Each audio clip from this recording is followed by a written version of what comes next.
Hello किसान मित्रों, मैं वसीम पटेल स्वागत करूँ છું તમારું મારા નવા વિડીયોમાં। મિત્રો, આજે વાત કરવી છે ગ્વાવાની એક એવી વેરાયટી, જમરૂખમાં એક એવી વેરાયટી જે ફક્ત અને ફક્ત 6 મહિનામાં ફ્રૂટિંગ સ્ટાર્ટ થઈ જશે। આ 9 મહિનાનો પ્લાન છે। તમે પ્લાનની હાઈટ જોઈ શકો છો। મારા અગર જો જમીનથી જોઈએ તો હજુ આ 2 ફૂટનો પણ પ્લાન નથી, 1.5 ફૂટનો પ્લાન છે મિત્રો। એના પર ફ્રૂટિંગ તમે જોઈ શકો છો। તમે જુઓ મિત્રો, આ ફક્ત અને ફક્ત 9મા મહિનામાં ફ્રૂટિંગ છે। પહેલું ફ્રૂટિંગ આવ્યું તો મેં તોડી નાખ્યું।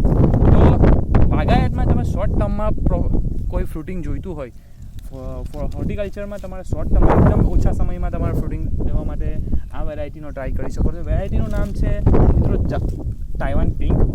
બીજી ગોવામાં આપણી પાસે ટોટલ 4 વેરાયટી છે। એક છે L65, બીજી તાઇવાન પિંક છે, એક જાપાનીઝ રેડ, એક ખૂબ સરસ વેરાયટી છે। એના બધા આપણા તમે પાછળ જોઈ શકો છો। આ તાઇવાન પિંકના પ્લાન છે, સોરી જાપાનીઝ રેડના પ્લાન છે। બીજી એક વેરાયટી છે આપણી પાસે 1 kg, જેને વિહેનાર બિહીન, જેને નોર્મલ જે મોટા જમરૂખ આવે છે તે આપણી પાસે વેરાયટી પણ અવેલેબલ છે। તો કહેવાનો પર્પઝ એ છે મિત્રો કે તમારે જો શોર્ટ ટર્મમાં ફ્રૂટિંગ સ્ટાર્ટ કરવું હોય, લોંગ ટર્મ લોકો આંબા છે, અમુક એવી વસ્તુ છે કે જે આંબા છે, ચીકુ છે, 3-4 વર્ષ લઈ લે છે, પણ જમરૂખની આ અમુક વેરાયટી એવી છે કે ફક્ત અને ફક્ત 6 મહિનામાં એનું ફ્રૂટિંગ સ્ટાર્ટ થઈ જાય છે। તો પ્લીઝ આવી થોડી નવી ખેતી અપનાવો અને મોર પ્રોફિટેબલ બનો મિત્રો। Thank you for watching.